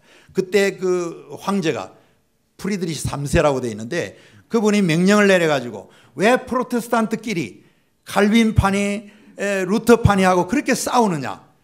제발 좀 프로테스탄트가 하나가 됐으면 좋겠다. 그래서 황제가 명령을 내립니다. 연합하라고. 그 덕택으로 이제 하나가 돼가지고 있었는데 황제가 죽고 나자 다시 되돌아가 버렸어요. 그래서 독일 교회는 그 개신교 전통을 보면은 세 그룹으로 나눠져 있습니다. 이 세 그룹이요 2차 대전에 얻어맞고 반성했어요. 1946년에 슈투트가르트에서 히틀러 통치를 막아내지 못하고 전 세계에 염려를 끼쳤던 데서 사죄하고요. 슐트 베켄티니스라고 고백하고 그 다음에 독일교회가 연합했어요. 그래서 루터파 교회와 칼빈파 교회가 하나가 됐습니다. 그거는 그냥 우리 교파 안으로 들어와라 그게 아니고 서로 상대적인 역사적인 전통을 다 인정하고 교리도 인정을 하고 그 위의 차원의 연대를 한 겁니다. 하나 더 위의 차원에서. 그래서 제가 이 독일 개신교 그 역할을 보면 결국은 오늘 우리 한국교회가 아까 우리 소모사님 이야기에서 이미 나왔습니다만은 한국교회가 연합해야 된다는 거죠. 하나가 된다. 그 하나는 하나의 교파로 통합하라는 말이 아니라 기존의 건강한 신학과 교회와 신학교 체제를 가진 교단들을 인정하고 서로 연대해서 뭐 지금의 KNCC보다는 또 지금의 이건 조심스러운 말입니다만 한기총 모습보다는 한국 교회의 연대, 연합된 어떤 이것이 형성이 되어서 정말 북한을 도우는 일에 앞장을 서는 식량 아까 뭐 이야기했습니다만 모든 도우는 부분은 이 교회를 통하여 이루어지도록 하고 정부는 제가 볼 때는 정부는 뭐랄까 하나의 그 남북 관계에 있어서는 정치적으로는 대립도 해야 됩니다. 논쟁도 해야 되고요. 이것은 상호호의 원칙이라고 그렇게 말하는 줄 아는데 그 원칙으로 나가야 되고 줄대리게 해야 됩니다. 정부가 갑자기 뭐 우리 한국 사회에 나온 것처럼 퍼주기니 뭐 이런 오해를 받으면 안 된다고 저는 봅니다. 정부는 줄다리기를 하시고 그 외에 다른 여러 단체들은 종교단체나 문화단체나 휴머니티한 단체들이 총동원해서 북한을 도우는 이 디아코니아 사역 이게 있어야 되는데 제가 독일교회에서 하나 깨달은 게 그겁니다. 이야기가 너무 길어서 미안한데요. 그 서독교회가 그 슈투트가르트 지역 교회가 시작을 했어요. 그래가지고 동독에 있는 교회들과 서독에 있는 교회들과 자매 관계를 맺었습니다. 그래서 서독교회가 동독교회를 향해서 그 현상을 하나님이 통일시켜 줄 때까지 유지하게 하자. 그래가지고 자매 관계를 맺었는데 제가 한 번은 모르고요. 제 집사람과 함께 교회와 사귀어가지고 동독 그 도우러 간대요. 그래 따라갔다가 저는 그 외교 관계가 돼 있지 않아가지고 서베를린에서 하루 종일 돌아오도록 기다리고 그런 해프닝이 있었는데 그 버스에 옷가지, 식량, 의약품 잔뜩 싣고 동독을 왕래하면서 도와주는 그 교회의 모습을 저는 독일교회에서 경험하고 왔습니다. 예, 이런 감사합니다. 부분들이 앞으로 우리 한국교회가 전개해 가야 될 중요한 주제가 아닌가 그렇게 생각하면서 너무 길게 시간 짜서 네, 미안합니다. 감사합니다. 이 정도 아마 말씀. 노영상 총장님이 속으로 누구는 이렇게 길게 주나 이럴 것 같아서 제 마음이 조마조마했습니다. 아무튼 귀한 교훈이 되기를 바라고요. 사실은 독일 교회가 인권 문제로 감옥에 갇혀 있는 사람들을 사왔습니다. 서독 교회가. 그게 뭐냐면 그 용어가 프라이카우프인데 성경이 말하는 속전입니다. 속전을 줬어요.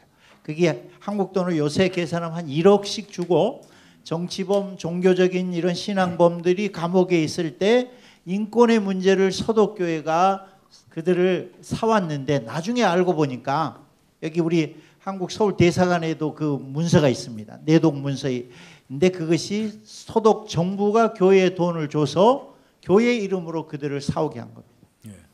그러니까 우리가 인권 말하는데 우리 한국 교회가 한 1,000억을 걷어서 한 1,000명만 휴전선을 넘어서 데리고 오면 될 것 같아요. 그러면 그 인권 말하는 사람들의 자격이 충분히 주어지는 것입니다. 어쨌든 좋고요. 네, 감사합니다. 그러면 이제 시간이 한 7, 8분밖에 남지 않았습니다. 플로우에서 질문을 한 3사람 정도 받도록 하겠습니다. 질문은 1분 안으로 요약해 주시기 바랍니다. 네, 초원에서 목회하는 이동춘 목사입니다. 네 분 총장님의 증문 즉답을 더 잘 들었습니다. 저는 손봉훈 교수님께 여쭤보고 싶습니다. 손 교수님께서는 그 통일이 방해가 되더라도 북한 인권 문제를 더 심각하게 다뤄야 한다라고 말씀을 하셨고, 그리고 그 전에는 통일이 하나님의 뜻이라고 말씀하셨고, 또 북한 인권 문제를 다루는 것도 하나님의 뜻이라고 말씀을 하셨습니다. 제 기억엔 그런데 이 두 가지가 부딪히는 상황에서 북한 인권 문제를 더 우선적으로 다뤄야 하는 이유가 무엇인지 그걸 여쭙고 싶고, 그런 차원에서 방금 대답을 끝내신 우리 정 총장님께 제가 인사이트먼트를 얻었는데, 동독 정부가 여러 가지로 서독교회가 보내는 그 자원들의 문제를 일으켰어도 서독교회는 그것에 대해서 클레임을 걸지 않았다라고 하는 그런 부분들에 있어서 혹시 손 교수님 이런 얘기를 들으면서 혹시 생각을 바꾸실 의향은 없으신지, 아니면 여전히 그 생각을 고조하실 것인지, 그걸 여쭙고 싶습니다. 예. 그럼 또다시 질문부터 윤환철 국장님. 저는 한반도 평화연구원 연구위원 윤한철입니다. 네 분 어른들 말씀 듣게 돼서 너무 기쁘고요, 감사하게 생각합니다. 아까 손 장로님께서 이제 한국의 정의 상황, 노사 문제랄지 뭐 정치 상황, 그다음에 이제 다른 어른들께서는 이제 우리 교계의 하나 되지 못함, 이런 거 이제 지적하셨는데, 자꾸 그런 걸 들을 때마다 저도 그렇고 많은 대중들은 수신제가 치국 평천하가 생각이 납니다. 그러니까 이제 앞에 걸 못하면 뒤에 걸 하지 말라는 식의 메시지로 들을 수가 있습니다. 예컨대 한국 교회가 하나 되지 못하면서 통일을 논할 수 있느냐 이렇게 얘기한다면, 그걸 고지고대로 가지고 가면 제 생각에는 통일이 안 될 것 같습니다. 그러니까 저는 이거는 잘못하면 유교적인 그 블랙홀에 빠질 수가 있다. 웬만큼 됐으면은 병행해야 되는 것이지 순서적 개념이냐 하는 것을 여쭈어서 제가 확답을 듣고 싶은 생각이 하나 있습니다. 또 하나 이제 독일 사례는 참고가 되는 것도 있고 좀 그림의 떡인 면도 있다는 생각을 해봅니다. 왜냐하면 독일 사회는 크리스찬 전통이 오래된 사회였고 동독에서도 교회가 살아 있었으니까요. 그런 부분이 있는데, 아까 이제 총장님들 뭐 거의 다 말씀하신 것 같은데 정치 부문에서 해야 될 일과 민간 부문에 해야 될 일을 좀 구분해야 된다는 그런 모범적 사례로 말씀을 주셨는데, 지금 시점에서 한 5년 정도만 뒤돌아보면 이미 한국 사회는 그렇게 했었습니다. 한국 교회도 진보적인 교회에서 남북 관계를 물꼬를 텄고 보수적인 교회에서 또 비용을 대고 이러면서 지금 말씀하신 그 전통은 이미 있었단 말입니다. 그게 왜 역진됐는지가 사실은 오늘 이 시점에 더 중요한 문제라고 생각이 되고, 예수 믿는 사람들이 그거에 대해서 답변해야 되지 않나, 그런 소견이 있습니다. 예, 감사합니다. 네, 감사합니다. 한 사람만 더 받겠습니다. 시간 관계상. 안녕하세요. 저는 CCC 대학생 선교회에 소속되어 있는 상명대학교 최주영이라고 합니다. 교수님들의 그런 이야기를 잘 들었는데 현실적으로 그 대학생들은 지금 통일 문제에 대해서 전혀 관심이 없고 실제로 저번 학기 정치학 수업을 들었는데 통일이 안 됐으면 좋겠다고 하는 사람들이 오히려 더 많은 것을 이렇게 확인하게 되었습니다. 저는 개인적으로 국제사에서 하나님의 나라를 이렇게 건설해 가는데 이렇게 도움을 하나님 앞에서 이렇게 도움을 일하고 싶은데 그런 과정 중에서 우리나라의 아픔부터 우리나라의 상실부터 생각하지 않고 세계 평화를 추구한다는 것이 참 어폐라는 생각이 들어서 우리나라 문제에 대해서 관심을 갖게 되었습니다. 그렇다면 저 같은 학생들이 굉장히 많고 지금 저희 세대는 한비아 세대라는 말이 많을 정도로 국제사회에 진출하려고 하는 그런 대학생들도 굉장히 많고 하지만 우리나라의 문제에 대해서 전혀 생각하지 않고 오히려 통일 문제를 굉장히 귀찮은 것으로 생각하는 그런 비그리스도인들에게 그리스도인 청년으로서 어떻게 통일 문제에 대해서 어필하고 접근해야 되는지 좀 여쭙고 싶고 동독과 서독 그 교류에 있어서 학생 교류가 굉장히 많았다는 것을 들었는데 그 부분에 대해서 우리가 본받을 점이나 이렇게 할 점이 무엇이 있는지 좀 여쭙고 싶습니다. 네, 감사합니다. 네, 감사합니다. 그럼 이 세 분의 질문을 해당되신 우리 총장님들께서 간단하게 이야기해 주시면 감사하겠습니다. 예, 그 통일을 위해서 인권 문제 조금 양보할 수 없느냐, 그건 말씀인데, 그게 뭐 통일을 인권 문제만 양보하면 통일이 당장 된다면은 저도 좀 양보할 용의가 있습니다. 그러나 저런데 원칙적인 문제죠. 무엇 때문에 통일하는 거냐? 만약에 우리 민족이 그렇게 중요하기 때문에 통일해야 된다. 저는 기독교인으로서는, 한국인으로서는 그렇게 말하고 싶지만은. 기독교인으로서는 좀 정당화하기 어려 보여요. 우리가 통일하는 목적이 제가 아까 이야기한 것처럼 가장 고통을 받는 북한 주민들의 그 자유, 그 사람들이 인간다운 그 삶, 그걸 그게 제일 중요하다면 인권 문제를 무시해버리고 한다는 게 좀 이상하지 않냐는 거고, 그보다 더 중요한 것은 역시 우리 기독교로서는 왜 통일해야 되느냐 하는 그 기본 이유 거기 있다고 생각해요. 저 아까 학생이 질문을 참 좋은 질문을 했는데요. 뭐 때문에 우리 통일하려고 합니까? 지금 통일 안 하고는 훨씬 우리가 더 잘 살 수 있는데, 저는 유일한 그 이유는 지금 바로 우리 옆에 너무나 많은 사람들이 굶고 있고 죽어가고 있고 고통을 당한다. 이렇게 이 사람들을 그대로 두고 우리만 잘 먹고 잘 사는 거는 이거야 뭐 북한이든 거의 아프리카든 상관없이 우리 기독교인으로서는 그렇게 할 수 없다. 근데 서독이 아까 클레임을 안 했다는 건요. 목사님이 거꾸로 이야기했습니다. 서독이 클레임 안 하는 것은 동독 목사님들에게 가야 할 월급을 다 떼먹어 버리고 조금밖에 안 준 것에 대해서 클레임을 안 했다는 거지 인권 문제를 가지고 클레임 안 했다는 건 아닙니다. 오히려 아니요, 대답을. 오히려 서독이 1억씩 내 가지고 프라이카프 그 인권 문제 때문에 인권 비판했기 때문에 감옥에 있는 사람들 1억이나 주고 한 사람씩 사왔어요. 그러니까 서독이 결코 인권 문제를 무시한 게 아니고 그걸 엄청나게 중요시했습니다. 다만 돈 문제. 아이고 저 목사님 월급을 보냈는데 제가 다 떼먹어 버렸으니까 그건 사실 인권 문제가 아니고 돈 문제죠. 그러니까 그걸 클레임 안 했다는 거지 인권을 양보했다는 건 아니라고 저는 봅니다. 그럼 그 대학생들이 통일 문제에 관심이 없다. 이 학생들 어떻게 해야 되느냐? 이건 우리 노영상 총장님 한 말씀하시죠.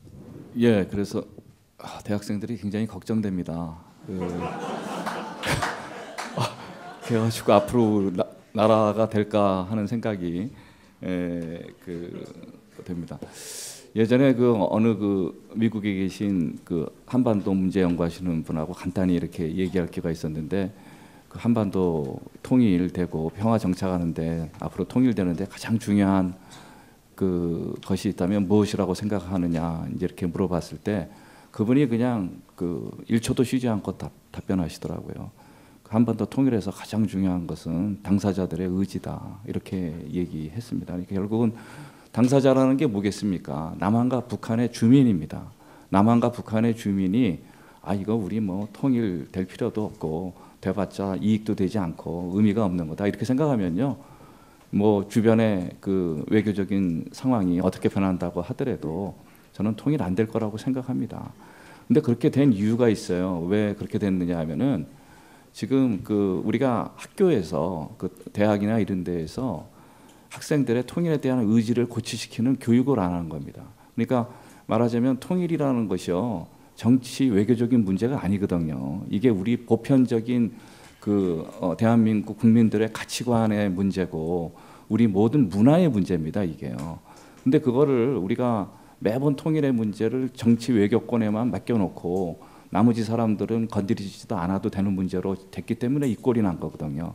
그러니까 앞으로는 이렇게 하지 말고 오늘 연세대에서 이렇게 또 세미나 하는 것도 참 좋다고 생각합니다. 그래서 이런 그 모임들을 자주 가져서 대학생들한테 통일에 대한 의지를 고취시키고 통일이 왜 필요하고 또 그게 인류 공영과 하나님 나라 완성을 위해서 왜 중요한지를 또 기독교인의 신앙적인 입장에서도 자꾸 이렇게 교육을 하고 세미나를 하는 것을 통해서 그 의미를 잘 드러내고 또 그렇게 해야 또 이 젊은 사람들이 북한의 돈을 도와주고 이렇게 하는 것도 의미가 느껴지리라고 생각합니다. 사실 우리가 북한 주민들이 가난하고 헐벗고 힘든데 돈도 도와주지 않고 구제도 하지 않으면서 우리 주변 나라들에 대해서 우리가 통일을 하려고 하는 의지가 있다.